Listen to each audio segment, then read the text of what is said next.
Alright, if you watch my channel, you know I do a lot of gear videos. Guess I just like them. I'm always playing with my gear, always testing it out, don't always get to go out overnight. So here's another gear video. Same kind of gear, but this is what I'm calling the light quick overnighter. Above 35 degrees Fahrenheit, definitely above freezing. As soon as it gets down to about freezing, you got a whole host of problems, you know, with keeping your water warm, better sleeping bags, condensation, all that kind of stuff, to me. So I can do this in 30-40 degree weather with this kit right here. So this is another one of my packs I've laying around. It's a 30 liter internal frame REI Traverse pack, got on clearance, you know, down to what year model it is, 2009. It's like 30 bucks or 35 bucks. So I'm just going to unpack it, because that I don't usually do. I kind of show it the gear and I show it packed up. There's a case to the video camcorder. So I always have my wool shirt, right? And in this case I just have it kind of draped on there because I was wearing my rain jacket. And with the zips, pit zips all the way open, and just a t-shirt underneath, because it's about 40 degrees out, but very windy. So I wore my rain jacket to break the wind. Alright. This bottom pocket here is my 2-quart canteen. So gotta keep that from freezing, but again, water, you can't really, when you're out on the trail, count on water being replaceable. Where I go, there, you know, I can purify the water, but I prefer to carry it, to be honest. If I'm just doing a quick overnight. Over in this downside pocket here is my chamois towel. I keep that in a mesh pocket just to have it dry out, again, above freezing. Got my GPS on here, again, around here. I'm just doing this just to basically record my mileage. I'm not going to get lost.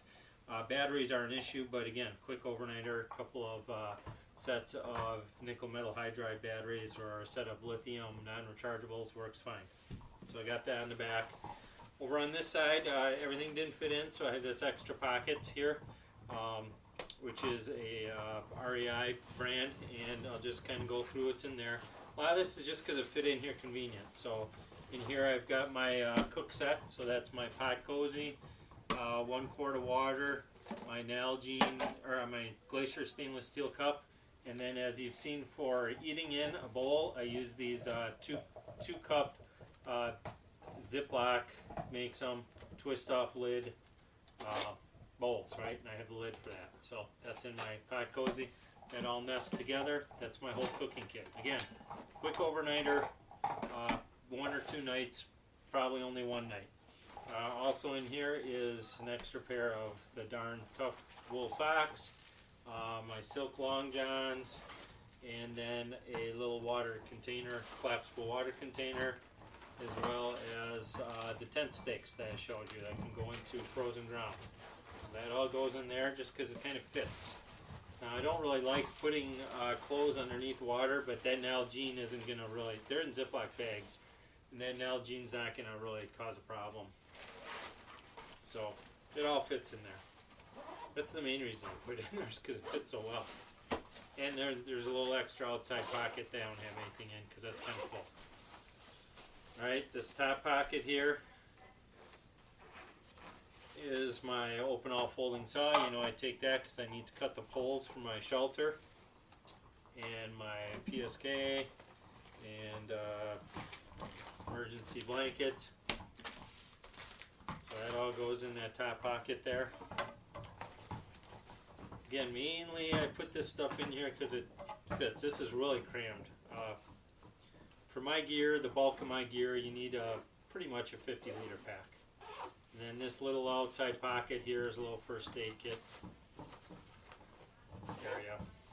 Alright, so those are the outside pockets. Now for the main compartment.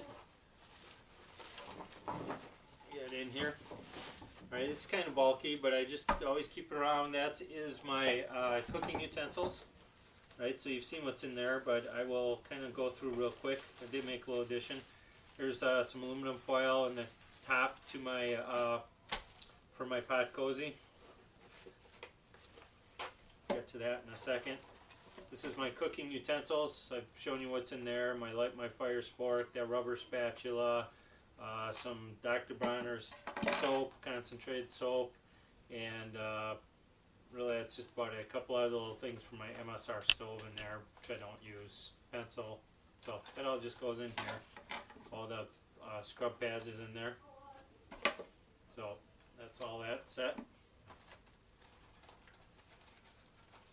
Doesn't need to close up. Some paper, my strap for my knife, a little bit of denatured alcohol. I just keep that along with me for fire starting. My Esbit stove, which is what I've been using for my quick overnighters. My hygiene, which is the baking soda and alcohol, and 2 extra lithium batteries for my headlamp.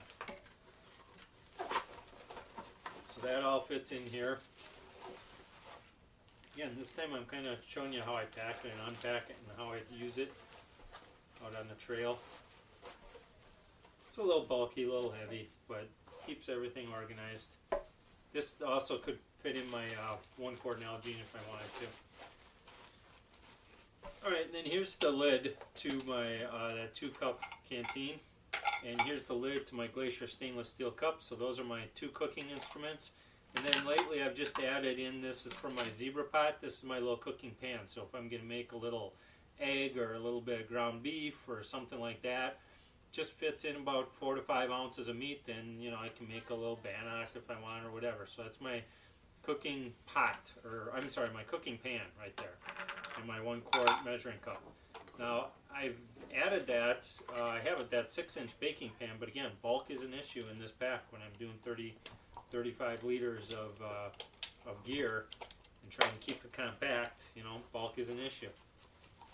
So this all goes in here, and it could probably be